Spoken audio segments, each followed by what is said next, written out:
friend Julie Velasquez, and she loves these Little Free Libraries, and she turned me on to these years ago, and then I just started noticing them, and really the thought that I wanted to have one someday.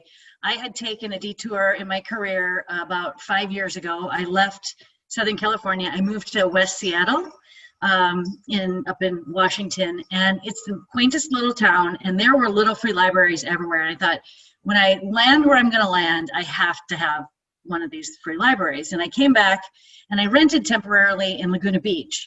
And I'm not sure if you've looked there yet, but they have a ton of very unique, adorable free little libraries. So I thought, okay, I got to beat that somehow. So one day I just Googled free libraries, and there's this woman up in, I don't know, like Connecticut or something, and she took an old oak tree, and if you Google it, you'll see it. You can actually walk into the tree that she had carved out. There's lights in there, and there's books in there. I'm like, okay, I'm gonna find myself a tree, and I'm gonna get this made. So I just did some, research around here, and I found a lumber yard, and it was like an hour drive.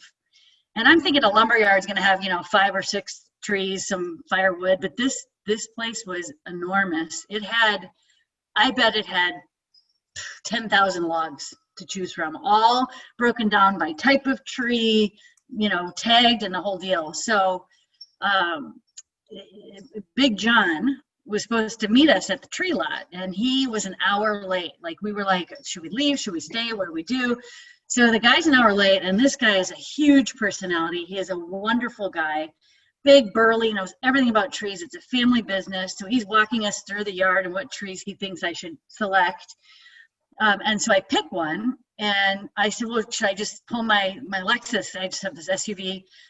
We've got the seats down. I've got blankets. And he looks at me like I'm like the dumbest individual on the planet. He's like, this tree weighs like 1,000 pounds, if not more. And I'm like, oh my God.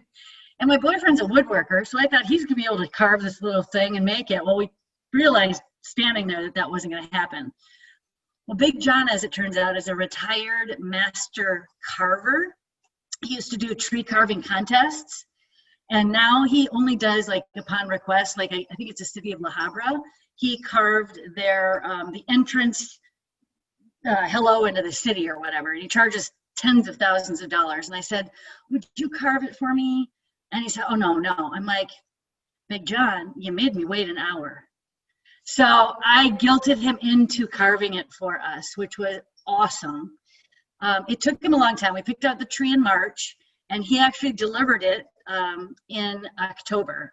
So in the meantime, we had to build a little platform for it and do some landscaping and rock, formation changes. But delivered it in October, and then my boyfriend was able to kind of finish, make the door and do some finishing touches, stain it, waterproof it. And on December 8th, so I had gone around and I made like little invites for the neighbors, and I put them in all the surrounding neighbors' mailboxes. And so that was kind of the joy of this, was that while some of the people who attended I've met before, many I hadn't. They just came to the little grand opening. So we did a little ribbon cutting, and we, celebrated with mimosas and treats for the kids, and people donated books and brought gifts of books. And, it was great. And since then, especially with COVID, people are home more and they're walking their dogs more through our neighborhood. Like, our neighborhood's kind of not like on a main path. So to find this little library, you would have to be kind of on a long walk. And I have seen more people stop here. I've seen cars pull up and grab books. People leave little gifts in there. Like, there's a little lei in there right now. It's a fake lei, but they pinned it up on one of the books. So that's like a little decoration there. Yeah, it's been great. I have a little dog bowl. So I fill it with water. I take the water out when it's been so hot, because I don't want them drinking hot water, but I try to refresh the bowl a couple times a day, and a little dog hook, so you can put the leash on the hook, while you're picking your books out. I have 2 floors to my library. The top floor has men's and women's, and the bottom floor is young kids and then teens. And so I try to make sure I keep it organized for, for anybody who might find, a need.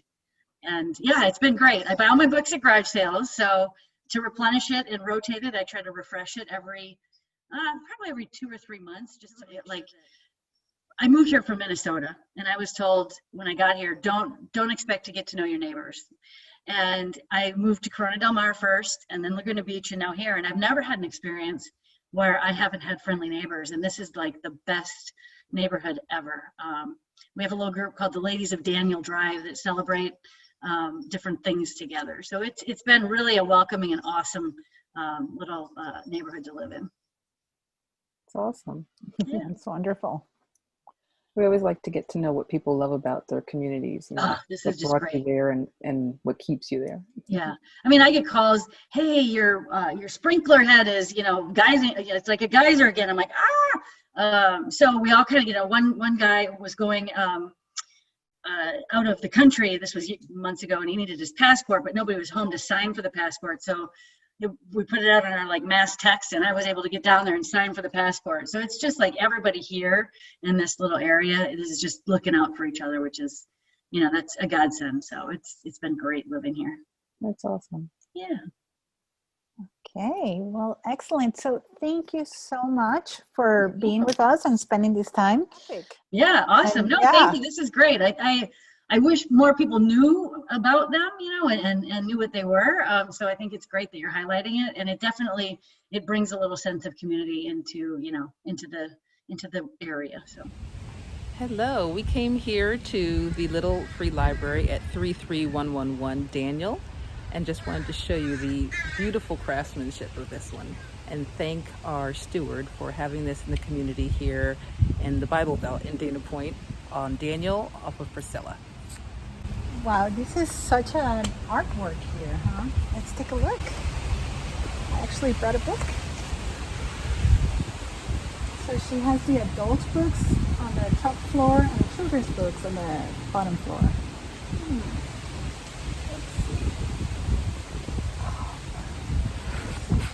The Power of One.